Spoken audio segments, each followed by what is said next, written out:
Bonjour à tous et bienvenue dans cette quatrième édition de l'ASPTT Dijon s'invite sur vos écrans. Au sommaire aujourd'hui, nous allons retrouver Mathieu Alvarez, kinésithérapeute au sein du club, pour une séance de prévention musculaire afin d'éviter tous les petits pépins physiques. Nous irons ensuite à la rencontre de Mehdi Huguenot et sa rubrique La Minute Tactique qui commentera un des plus beaux buts de nos U19 lors de la saison 2019-2020. Nous finirons cette émission avec la Minute Web qui va mettre en avant tout l'excellent travail de nos licenciés lors de ce second confinement. C'est parti!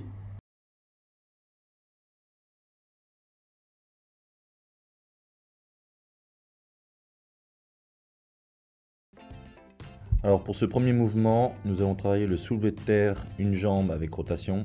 Alors l'idée c'est de rechercher une tension dans l'arrière de la cuisse tout en conservant votre dos droit. Essayez d'atteindre l'horizontalité puis faire une rotation autour de votre hanche pour ouvrir votre bassin. Vous pouvez vous aider d'un support pour vous stabiliser avec les mains. Puis dans l'autre sens, cherchez à fermer le bassin. Revenez sur vos deux jambes et recommencez. Pour les plus téméraires, bras croisés sur les épaules et ou yeux fermés et ou plus rapidement.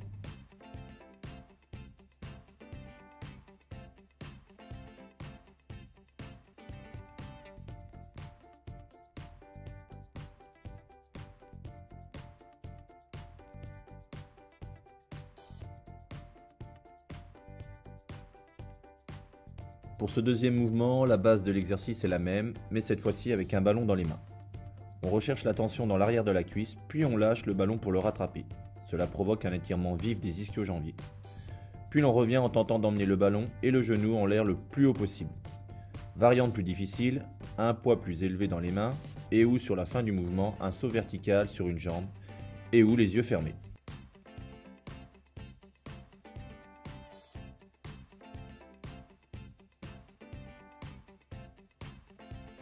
Pour ce troisième mouvement, on se met en équilibre sur une jambe et on va chercher à emmener son pied le plus loin possible dans différentes directions sans que celui-ci ne touche le sol. 4 directions égale une répétition. Variante plus difficile, le faire avec les yeux fermés et les bras croisés.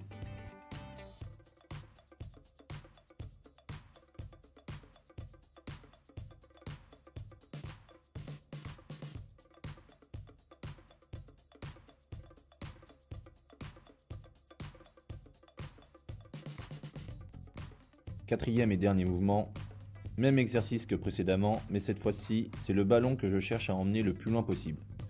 Sur une jambe, faire à la balle le tour de ma jambe d'un côté puis de l'autre. Variante, yeux fermés et ou bras croisés.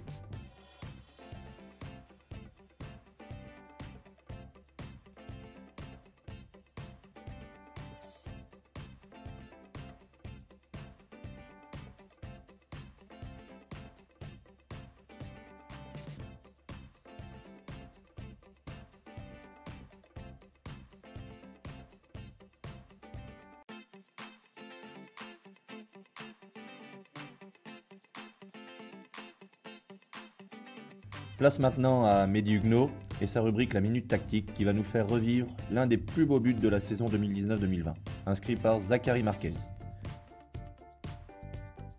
Allez, ça démarre maintenant. Donc on part sur une analyse qui oppose l'équipe du Racing Club de Strasbourg en 19 national face à la SPTT Dijon. C'est une rencontre qui date de la saison passée.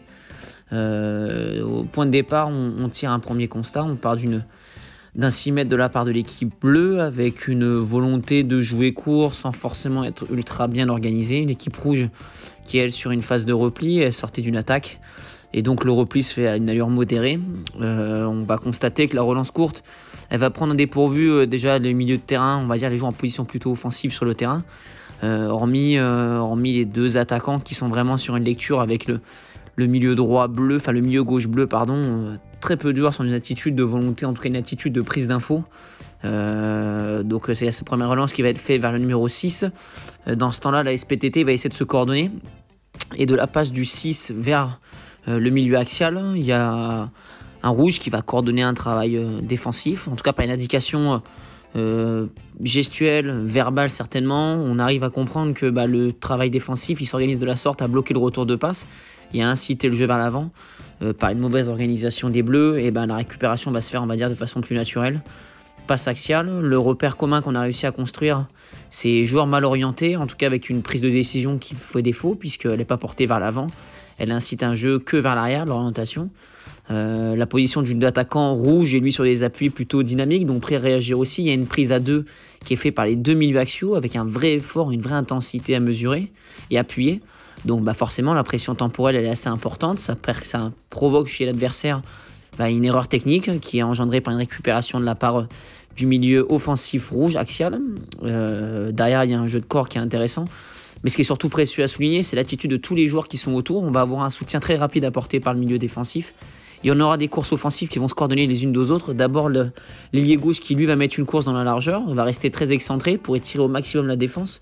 Parce que forcément, la position du latéral de Strasbourg permettait de pouvoir utiliser cet espace sans forcément rencontrer de vis-à-vis. On a le numéro 10, le capitaine, qui avait incité du moins le travail défensif, qui va se placer entre les lignes et qui encore une fois va amener cette incertitude, qui va surtout concentrer le regard de l'équipe bleue vers cette densité-là. Et ça va dégager notre petit excentré droit qui va sur une prise de balle intérieure s'orienter vers l'avant avec une demi-volée magnifique frappée au but. Donc c'est une situation collective qui est très bien menée. Ça part d'un temps de latence, en tout cas d'une phase de repli où à la fois Strasbourg et la SPTT, on n'est pas très concernés par la phase de jeu. Simplement, la SPTT va plus vite s'organiser que Strasbourg, va mettre un travail défensif en place coordonné avec une intensité qui est soutenue. Et derrière, la récupération, le soutien et les courses variées permettent de créer des densités, du moins concentre le regard des Bleus sur une zone précise pour en dégager un autre. Et après, l'exécution technique est magnifique pour finir en pleine lucarne, quoi.